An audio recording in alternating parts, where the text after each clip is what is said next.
अस्सलाम वालेकुम। Spanish language course की एक और वीडियो के साथ मैं हूं वकास अकरम। दोस्तों, हमारा जो सेगमेंट है जिसमें हम छोटी छोटी स्टोरीज पढ़ते हैं और उनको ट्रांसलेट करते हैं, उसमें आज हमारे पास जो स्टोरी है, जो कहानी है, वो है लोमड़ी और अंगूर। जो आपने बचपन में तकरीबन सभी ने सुनी होगी, अंगूर खट्टे हैं।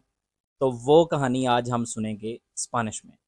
तो आज की कहानी का आगाज़ करने से पहले मैं आपको बताता चलूँ कि इसी चैनल पे जिस पे आप ये वीडियो देख रहे हैं, इसमें अगर आप जहाँ पे स्पानिस्तान नीचे लिखा हुआ है इसके ऊपर क्लिक करेंगे, तो ये जो प्लेलिस्ट है या ये लिस्टास हैं, अगर स्पेनिश में आपका यूट्यूब है या इंग्लिश में है तो प्लेलिस्ट आएगा। तो अगर यहाँ पे आप आते हैं तो आपको ये सारी प्लेलिस्ट मिलेंगी। यहाँ पे अगर आप स्पेनिश कोर्स की सारी वीडियोस देखना चाहते हैं, जो कि 131 वीडियोस हैं, वो आपको यहाँ पे मिलेंगी।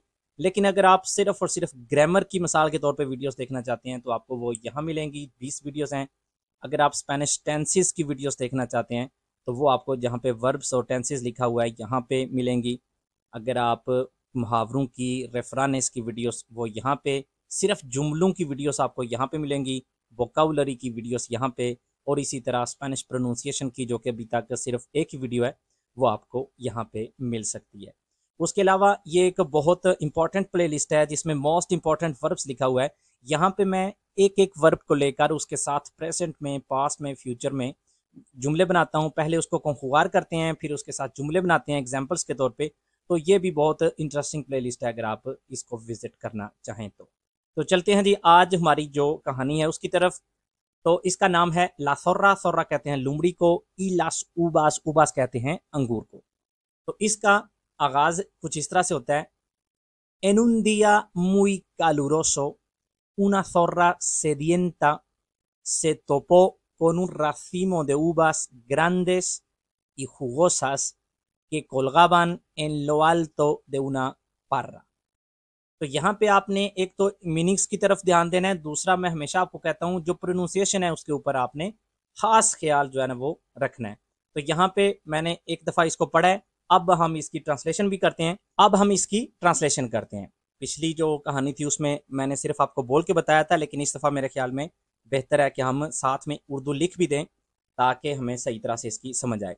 तो यहाँ पे हम शुरू करते हैं। एनुन दिया मुई कालूरोसो। एनुन दिया एक दिन, मुई कालूरोसो बहुत गर्मी वाला या एक बहुत गर्म दिन।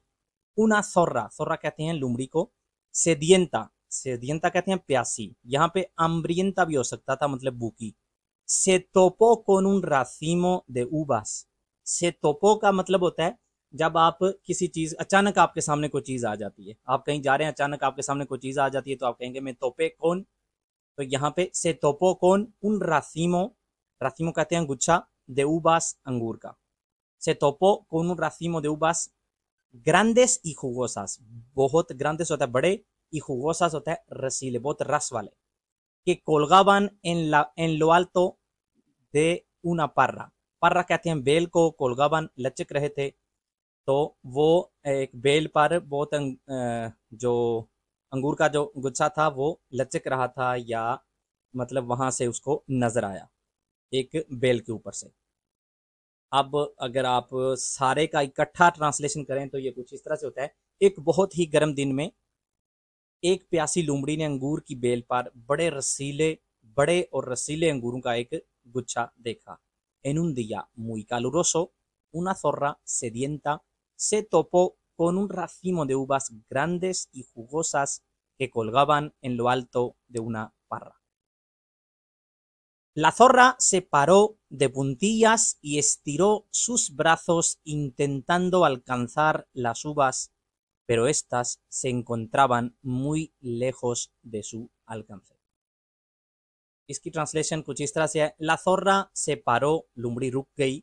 de puntillas, de puntillas का मतलब होता है जब आप अपने जो आपके एड़ियां होती हैं आपकी, वो उठाकर आप कोई चीज, मतलब अपने आप को और ज्यादा ऊंचा करके कोई चीज देखने की कोशिश करते हैं, तो इसको कहते हैं कि वो आप पुंतियास पे हैं। मतलब पाँव का अगला हिस्सा जो होता है उसके ऊपर अगर आप सारा वजन डाल के अगर खड़े होते हैं अपनी एड़ियां उठाकर, तो उसको कहते हैं दे पुंतियास। से पारो दे पुंतियास y estiró, और उसने एक्सटेंड की, उसने मतलब फैला दी, sus brazos अपने बाजू, intentando alcanzar, intentando कोशिश करते हुए, alcanzar पहुंचना, las uvas मतलब अंगूरों तक पहुंचने की वो कोशिश करने लगी।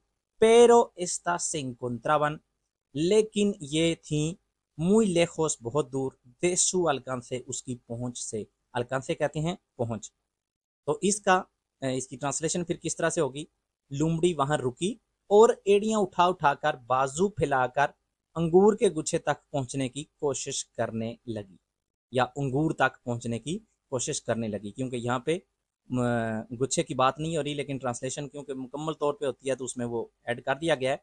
लेकिन आप सिर्फ अगर आप अल्फाज को देखें तो उसमें गुच्छे की बात नहीं हो रही, अंगूर तक पहुंचने की कोशिश करने लगी, लेकिन वो इसकी पहुंच से बहुत दूर था। La zorra se paró de puntillas y estiró sus brazos intentando alcanzar las uvas, pero estas se encontraban muy lejos de su alcance. Sin querer darse por vencida, la zorra tomó impulso y saltó con todas sus fuerzas una y otra vez, pero las uvas seguían muy lejos de su alcance.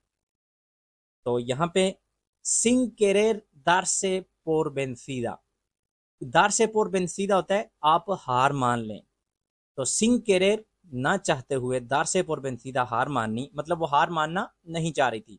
La zorra tomó impulso उसने मतलब जोर पकड़ा, तोमार पुल्सो impulse होता है जोर पकड़ना, जब आप कोई भी छलांग लगाने लगते हैं तो आप मतलब एक जोर पकड़ते हैं और बाद में जो है ना वो छलांग लगाते हैं। La zorra tomó impulso y saltó और उसने छलांग लगाई, con todas sus fuerzas अपनी पूरी कुव्वत के साथ, una y otra vez एक बार और फिर मतलब बार बार, pero लेकिन las uvas seguían muy lejos de su alcance, अंगूर फिर भी उसकी पहुंच से बहुत दूर था। तो इसका अगर हम ट्रांसलेशन बाकायदा पढ़ें तो बनेगी, हार ना मानते हुए लूमड़ी ने जोर पकड़ा और अपनी पूरी कुव्वत के साथ बार बार छलांग लगाने लगी, लेकिन फिर भी अंगूर इसकी पहुंच से बहुत दूर थे। Sin querer darse por vencida, la zorra tomó impulso y saltó con todas sus fuerzas una y otra vez, pero las uvas seguían muy lejos de su alcance. Esta vez, la zorra se sentó a mirar las uvas con desagrado. ¡Qué tonta he sido!, pensó. Me he esforzado en alcanzar unas uvas verdes que no saben bien. Y se marchó muy, pero muy enojada. तो यहाँ पे इसकी translation अगर हम करें, esta vez इस दफा, la zorra se sentó a mirar las uvas con desagrado, जो लुमड़ी वो बैठ गई a mirar देखने, las uvas अंगूर, con desagrado मतलब नफरत के साथ। के tonta he sido, मैं कितनी अहमक थी, कितनी पागल थी, pensó उसने सोचा। me he esforzado मैंने इतनी मेहनत की, en alcanzar unas uvas कुछ अंगूरों तक पहुंचने के लिए, verdes जो कि सब्ज थे, que no saben bien जिनका जायका भी कुछ भी नहीं था या जायका भी अच्छा नहीं था।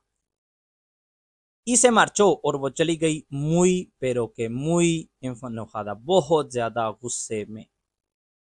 तो इसकी ट्रांसलेशन, इस बार लोमड़ी नफरत से अंगूरों को देखने बैठ गई। मैं कैसी अहमक थी, उसने सोचा, मैंने कुछ सब्ज और बेजायका अंगूरों के लिए इतनी मेहनत की, और वो चली गई लेकिन बहुत ही गुस्से में। Esta vez la zorra se sentó a mirar las uvas con desagrado. Qué tonta he sido, pensó.